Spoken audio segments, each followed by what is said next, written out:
आज team worry मॉन्ग आपके पास एक छोटी सी वीडियो लेकर आए हैं। दोस्तों, फौजियों के लाइफ में दो इम्पोर्टेंट पड़ाव आते हैं, जहाँ उनको दो इम्पोर्टेंट डिसीजंस लेने होते हैं।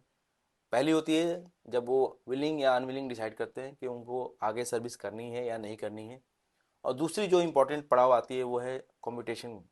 क्या उन्होंने पेंशन के बारे में कम्यूट करना है या नहीं करना है। ये विषय ऐसा है जिसमें मैक्सिमम जो फौजी लोग दुविधा में रहते हैं, क्योंकि लैक ऑफ नॉलेज। मैं भी जब 2002 में रिटायर किया था तो मेरे सामने भी ये सेम समस्या थी। बट उस टाइम मुझे इतनी नॉलेज नहीं थी और मैंने एक रैश डिसीजन लिया था कि हाँ, मुझे कंपटीशन लेना है। बट आज के इस वीडियो में मैं आपको कारणों के द्वारा आपको समझाऊंगा कि कंपटीशन क्यों लेना चाहिए। तो दोस्तों, वीडियो का अंत तक बने रहिए और देखिए आज कंपटीशन के बारे में हम पूरा टॉपिक कवर कर रहे हैं।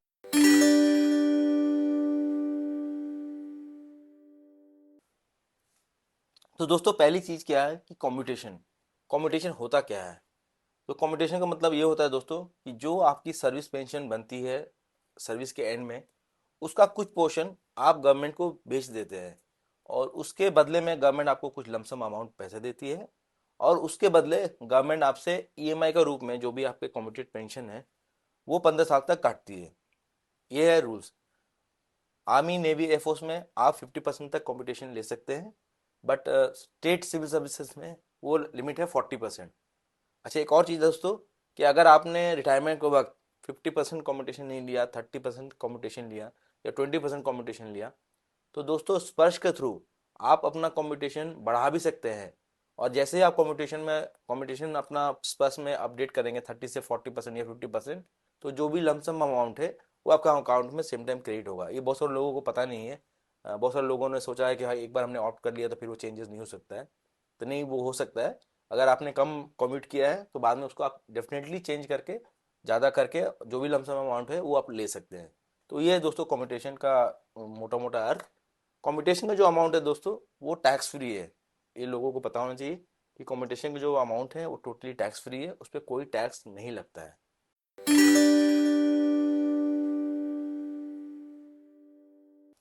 तो दोस्तों, पहली चीज़ है सर्विस पेंशन का कैलकुलेशन।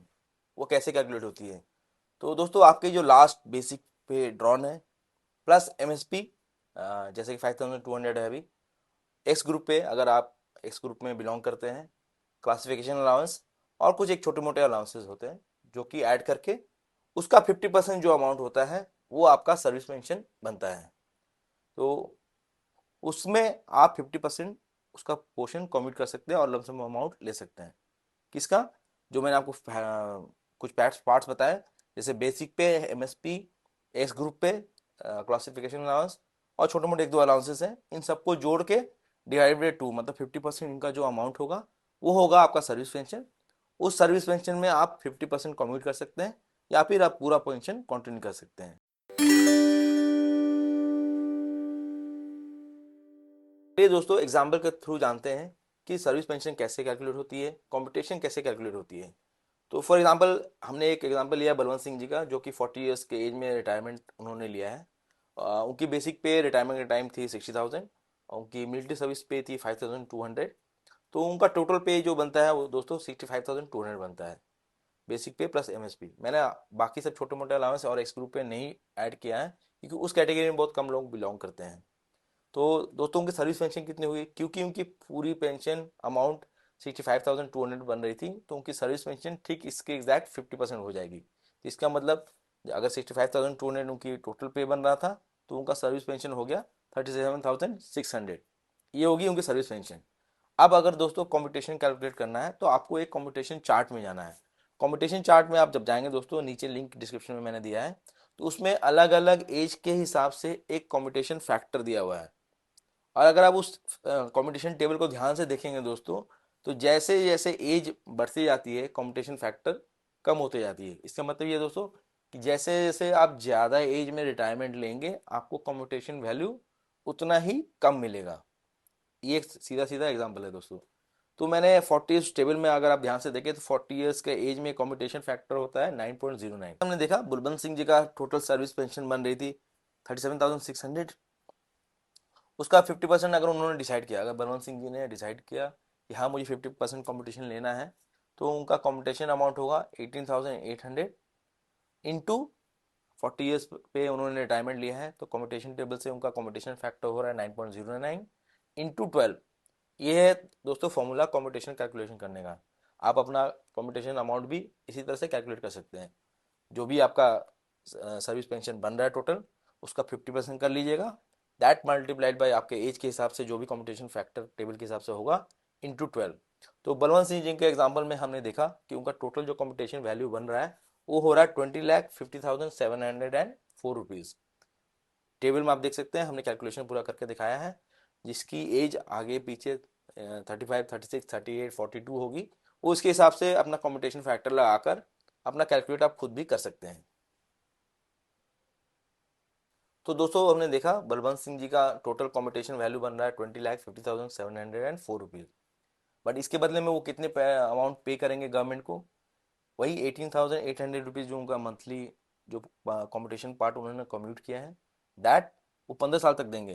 तो 18,800 इंटू 15 इंटू 12, वो जो लमसम अमाउंट होता है 33,84,000 रुपीज़ वो गवर्नमेंट को पे करेंगे 15 ईयर्स में। उनको मिला कितना? 20,50,704 रुपीज़। और वो दो दे कितना रहे हैं, रिटर्न कितना कर रहे हैं गवर्नमेंट को? 33,84,000 रुपीज़। तो ये था दोस्तों बलवंत सिंह जी का एग्जाम्पल, जो कि 40 ईयर्स में रिटायरमेंट लेते हैं और उनका कॉम्पिटिशन फैक्टर 9.09 था। अब कोई अगर दोस्तों यही बेसिक के साथ अगर 34 ईयर्स में अगर रिटायरमेंट लेगा, तो उनको कॉम्पिटिशन अमाउंट कितना मिलेगा? उनको कॉम्पिटिशन अमाउंट मिलेगा दोस्तों 20,64,691। अगर दोस्तों कोई इसी अमाउंट में अगर 40 ईयर्स में रिटायरमेंट लेता है, तो वो होगा 20,50,704 रुपीज़, जो हमने पहले बता दिया है। और अगर 54 ईयर्स का एज में अगर यही बेसिक पे के साथ कोई रिटायरमेंट लेता है, तो उसे मिलेगी 19,57,756 रुपीज़। कहने का मतलब ये है दोस्तों कि जैसे जैसे आपकी एज बढ़ती जाती है, वैसे वैसे आपकी कॉम्पिटिशन फैक्टर कम हो घटते जाती है। कॉम्पिटिशन फैक्टर अगर कम होगा तो आपको कॉम्पिटिशन वैल्यू भी कम होगी। ऐसा क्यों है? क्योंकि जो गवर्नमेंट आपको कॉम्पिटिशन देती है, वो बेसिकली एक तरफ से आपके लाइफ का इंश्योरेंस अमाउंट देती है कि कितना आपका लाइफ का एक्सपेक्टेंसी है और कितना आपका रिटर्निंग टाइम बचा रहेगा आपके पास। तो जो यंगर एज में जो लेते हैं, या जो 34, 35 ईयर्स में मैक्सिमम जो लोग रिटायरमेंट लेते हैं, उनके लिए इसीलिए कंपटीशन फैक्टर बड़ा रहता है। और जो लोग बाद में 54, 55 ईयर्स में रिटायरमेंट लेते हैं, उनका कंपटीशन फैक्टर थोड़ा कम रहता है।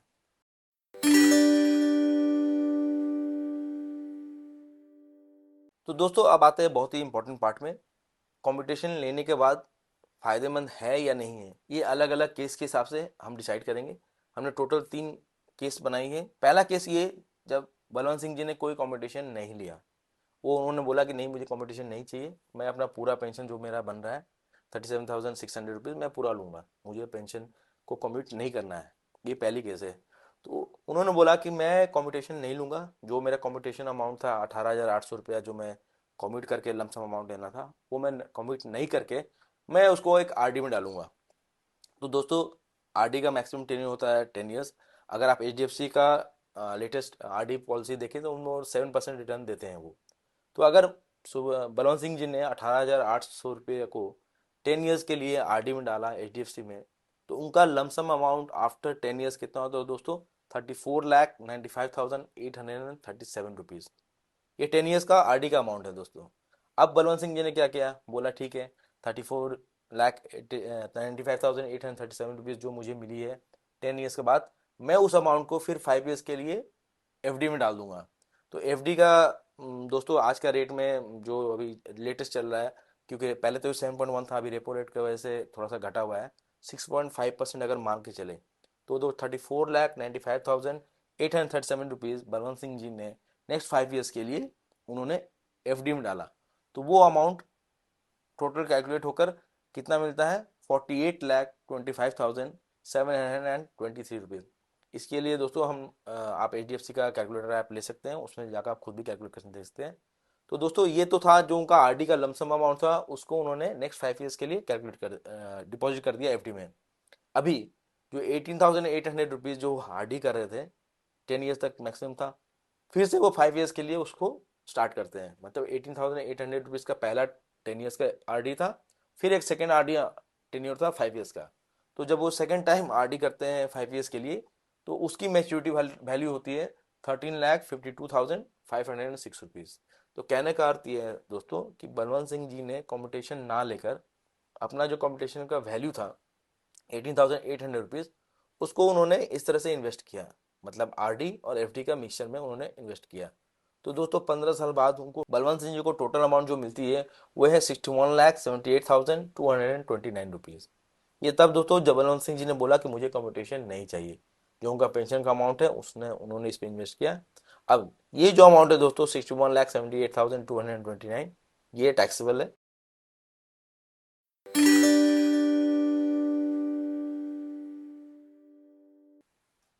अब आते हैं दोस्तों केस टू के ऊपर में। बलवंत सिंह जी ने बोला कि मुझे उतना दिमाग नहीं लगाना है, आरडी एफडी ये सब नहीं करना है, मैं एक काम करूंगा, मैं कंपटीशन लूंगा, जो मेरा कंपटीशन का अमाउंट होगा मैं उसको एफडी में डाल दूंगा, मुझे कुछ सोचना नहीं है ज़्यादा, मुझे ज़्यादा दिमाग का माथा पीछे नहीं चाहिए। तो उन्होंने क्या किया, उनका जो कंपटीशन अमाउंट था जो हमने पहले कैलकुलेट किया था दोस्तों 20,50,704 रुपीज़, उन्होंने क्या किया, उसको एफडी में डाल दिया 15 ईयर्स के लिए। एफडी का अगर आप देखेंगे लॉन्ग टेन्योर में जाएंगे तो उस पर 7% पर ईयर का रेट ऑफ रिटर्न है। ये जो 7% दोस्तों हमने ऐसे ही रैंडमली नहीं बोला है, ये एचडीएफसी के साइट से हमने वेरीफाइड किया है। तो दोस्तों अगर बलवंत सिंह जी कंपटीशन लेते हैं तो उनको जो लमसम अमाउंट मिला 20,50,704 रुपीज़, उसको अगर उन्होंने एफडी में डाला फॉर 15 ईयर्स, तो उनका जो लमसम अमाउंट 15 ईयर्स के बाद मिलेगी वो है 58,07,217 रुपीज़ अप्रॉक्स। ये है 15 ईयर्स के बाद, कोई रिस्क फ्री, कोई मतलब रिस्क या कोई टेंशन नहीं कि आरडी में डाला एफडी डाला कॉम्बिनेशन कुछ नहीं किया। पहले केस में बलवंत सिंह जी ने स्मार्ट इन्वेस्टमेंट किया था। सेकंड केस में बलवंत सिंह जी ने बोला कि मुझे कोई ज़्यादा दिमाग नहीं लगाना है, मैं सीधा एफडी में डाल दूंगा, जो मुझे 15 ईयर्स के बाद मिलेगा वो मिलेगा। तो दोस्तों 15 ईयर्स के बाद उनको कितना मिलता है, 58,07,217 रुपीज़। तो टैक्सेबल है ऑफकोर्स। तो टैक्स आप कैलकुलेट करते हैं कितना कटेगा।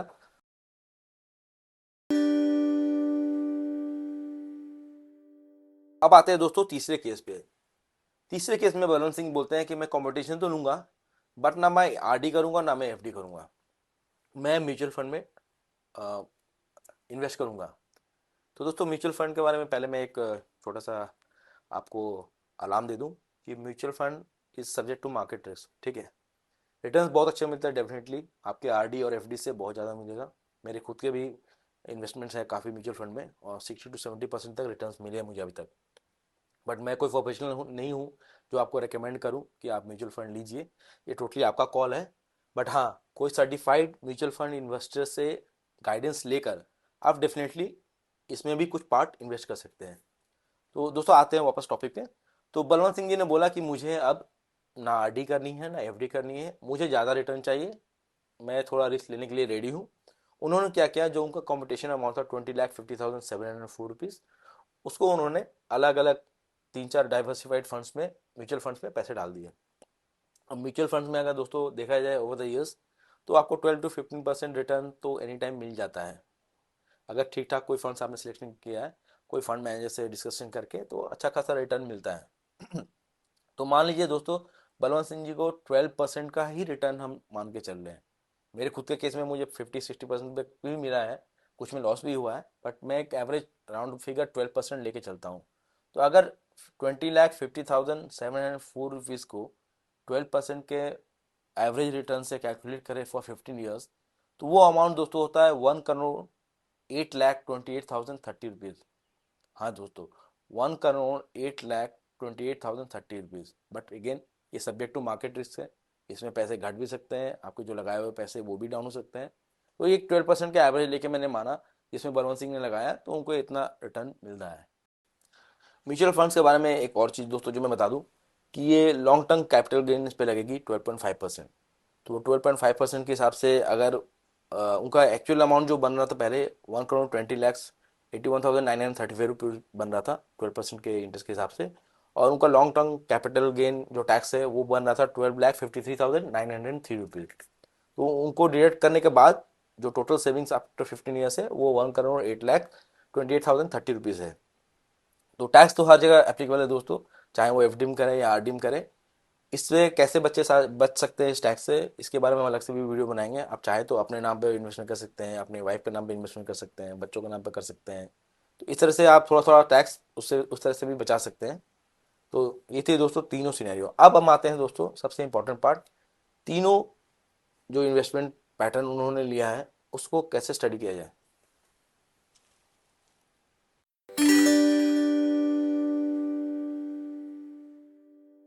तो दोस्तों आते हैं कंपैरिजन पर, बलवंत सिंह जी का जो डिफरेंट डिफरेंट इन्वेस्टमेंट टेक्निक्स जो उन्होंने लगाया उसको अगर स्टडी करते हैं तो आप टेबल में देख सकते हैं दोस्तों कि जब वो कंपटीशन नहीं लेते हैं तो उन्होंने जो 18,800 रुपया पर मंथ के हिसाब से जो उन्होंने आरडी की थी और 10 साल बाद फिर से आरडी कंटिन्यू की थी और लमसम अमाउंट को म्यूचुअल फंड में डाला था या एफडी में डाला था, तो उन्होंने टोटल उनका इन्वेस्टमेंट अमाउंट था 18,800 को अगर आप 15 ईयर्स के लिए कैलकुलेट करेंगे तो होता है 33,84,000 रुपीज़। उन्होंने 15 ईयर्स के लिए इन्वेस्ट किया था। और उनका अगर रेट ऑफ इंटरेस्ट आप देखेंगे कितना जो लमसम अमाउंट उनको मिला था 61,78,229 रुपीज़। तो अगर उससे आप उनका रेट ऑफ इंटरेस्ट जो उनको ओवरऑल आता है वो 6.5 to 7% मिलता है। ये अगेन ये थोड़ा स्मार्ट इन्वेस्टमेंट टेक्निक था, but again it's taxable. Second case में हमने देखा दोस्तों उन्होंने कंपटीशन लिया, कंपटीशन का 20,50,704 रुपीज़ उन्होंने इन्वेस्टमेंट किया 15 ईयर्स के लिए, 7% पर इन्वेस्ट किया, वो भी टैक्सेबल है दोस्तों। और उनको मिलता है 58,07,217 रुपीज़। थर्ड मेथड में उन्होंने दोस्तों कंपटीशन लिया और म्यूचुअल फंड में इन्वेस्ट किया जहाँ रेट ऑफ रिटर्न 12% था और लॉन्ग टर्म कैपिटल गेंस उन्होंने दिया है और देने के बाद उनके पास बचता है 1,08,28,030 रुपीज़। तो ये दोस्तों डिफरेंट डिफरेंट मेथड्स था कंपटीशन लेने या नहीं लेने का और इन्वेस्टमेंट टेक्निक्स था। इसके अलावा भी आई एम श्योर कि आपके पास और भी अलग अलग इन्वेस्टमेंट टेक्निक्स हो गए। बहुत सारे लोग कंपटीशन लेकर इन्वेस्टमेंट करते हैं, लैंड ले लेते हैं अलग अलग तरीके हैं, सबके पास अपने अपने ज़रूरतें होती है, उसके हिसाब से डिसाइड करते हैं।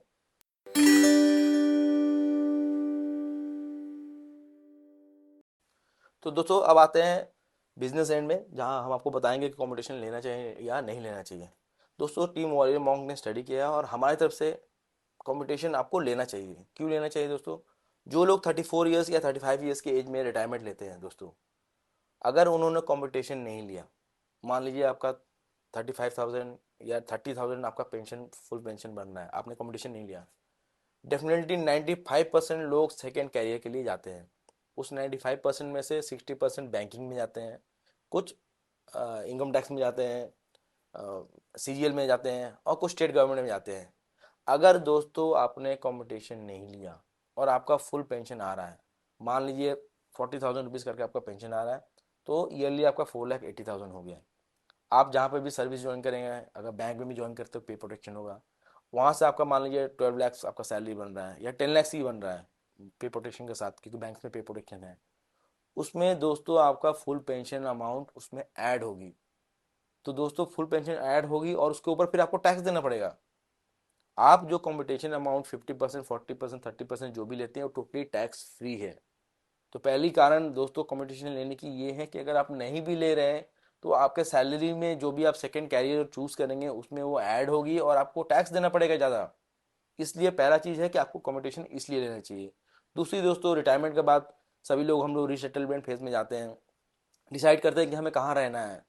जहाँ पे भी जॉब सेकंड जॉब करें ज्वाइन करेंगे वहाँ पर हमें जाकर अपना घर गृहस्थी सेटअप करना पड़ता है। वो किसी को घर लेना होता है, किसी को ज़मीन लेना होती है, तो उसके लिए दोस्तों एक लमसम अमाउंट की ज़रूरत होती है। तो उसके लिए बेस्ट ऑप्शन मेरे हिसाब से कॉम्पिटिशन लेना है। कॉम्पिटिशन लेके आप अपना घर खरीदिए, ज़मीन खरीदिए, जो भी खरीदना है खरीद सकते हैं। तीसरी कारण जो कंपटीशन लेने के लिए दोस्तों, कि मान लीजिए आपने कंपटीशन लिया और कंपटीशन लेने के बाद आपको कुछ हो जाता है, खुदा ना खास्ता कुछ हो ऐसा, बट अगर भगवान करे ऐसा कुछ अगर हो जाता है तो गवर्नमेंट की तरफ से कंपटीशन रिकवरी वहीं पर रुक जाती है। आपके फैमिली पेंशन में से कोई भी कंपटीशन अमाउंट रिकवरी नहीं होगी। अगर आपको मतलब कुछ गलती से भी हो जाता है दोस्तों, तो कंपटीशन का जो रिकवरी अमाउंट है जो 15 ईयर्स के लिए, वो वहीं स्टॉप हो जाएगी, वो आपके फैमिली पेंशन से रिकवरी नहीं होगी। पांचवी कारण जो दोस्तों मैं बता रहा हूँ कि दोस्तों अभी सुप्रीम कोर्ट का जजमेंट भी आया है, अब बहुत सारे हाई कोर्ट ने भी जजमेंट दिया है कि कंपटीशन की जो टेन्योर है वो 15 ईयर्स से 12 ईयर्स तक कर दिया जाए दोस्तों। 15 ईयर्स से 12 ईयर्स तक कर देना चाहिए। तो अगर 15 ईयर्स से 12 ईयर्स कर दिया है दोस्तों रिकवरी पीरियड, तो दोस्तों आपका जो रेट ऑफ इंटरेस्ट जो आप गवर्नमेंट को दे रहे हैं वो डेफिनेटली और भी कम हो जाएगी, घट के बहुत ही कम हो जाएगी दोस्तों। अगली कारण जो दोस्तों है कंपटीशन लेने की दोस्तों, कि दो राज्यों में केरला और गुजरात वहाँ पर दोस्तों कंपटीशन का जो पीरियड है वो ऑलरेडी 12 ईयर्स और 13 ईयर्स कर दी गई है। बट इसके अगेंस्ट इलाहाबाद हाई कोर्ट ने भी एक जजमेंट दिया है कि नहीं, कंपटीशन का जो टेन्योर है वो 15 ईयर्स भी रहना चाहिए। ये दोस्तों मैटर सब जुडिस है, इसके ऊपर क्लैरिफिकेशन आना बाकी है। एट्थ पे कमीशन का जो मांगे हैं दोस्तों, अगर आपने ध्यान से पढ़ी होगी हमारी पिछली वीडियो, तो उसमें क्लियरली ये मेंशन किया है कि पार्लियामेंट कमेटी का जो रिकमेंडेशंस है उसके हिसाब से जो कंपटीशन का पीरियड का जो रिकवरी टेन्योर है वो 11 to 12 ईयर्स कर देना चाहिए दोस्तों। तो अगर नियर फ्यूचर में अगर वो कंपटीशन का पीरियड कम हो जाता है तो दोस्तों इसमें आपको डबल फायदा होगा। एक, जो आप पैसा गवर्नमेंट को दे रहे हो वो तो कम दे रहे हो, और आपका फुल पेंशन स्टार्ट हो जाएगा। और एक फायदा है दोस्तों जो लोग ध्यान में नहीं देते हैं, अगर आपका 30,000 का फुल पेंशन बनता है, आपने 15,000 का कंपटीशन ले लिया दोस्तों, वो 15,000 का कॉम्पिटेट वैल्यू तो टैक्स फ्री है ही, बट आपको जो डीए मिलता है दोस्तों वो फुल बेसिक पेंशन पे मिलता है, ना कि कंपटीशन पेंशन छोड़कर। वो फुल जो अमाउंट होता है डीए उसके ऊपर मिलती है। तो दोस्तों आप देखें तो एक तरफ से कुछ पोर्शन तो वहीं रिकवर होता है डीए के रूप में ही। अगर आप कंपटीशन पर्सन पोर्शन 18,800 बैलेंसिंग ने जैसे किया, और डीए मान लीजिए जो भी है 30% 40%, तो कुछ 2-3 हज़ार तो वहीं कवर अप हो जाता है दोस्तों, क्योंकि डीए तो फुल पेंशन में मिलता है। ऐसा नहीं कि आपने कंपटीशन ले लिया तो जो बचा है पोर्शन उसी पे डीए मिलेगा। डीए हमेशा फुल जो बेसिक पेंशन है उस पर मिलती है दोस्तों। तो ये भी एक बहुत बड़ा फायदा है जो लोगों को ध्यान में नहीं आता है दोस्तों। तो सब मिलाकर अगर देखा जाए दोस्तों, तो कंपटीशन मेरे हिसाब से लेना चाहिए। बाकी आपके अपनी ज़रूरतें हो सकती है। जिन लोगों की दोस्तों 30, 40, 45 ईयर्स में रिटायरमेंट होने वाली है, उनके लिए मैं रेकमेंड करूंगा कि हाँ आप डेफिनेटली कंपटीशन लीजिए।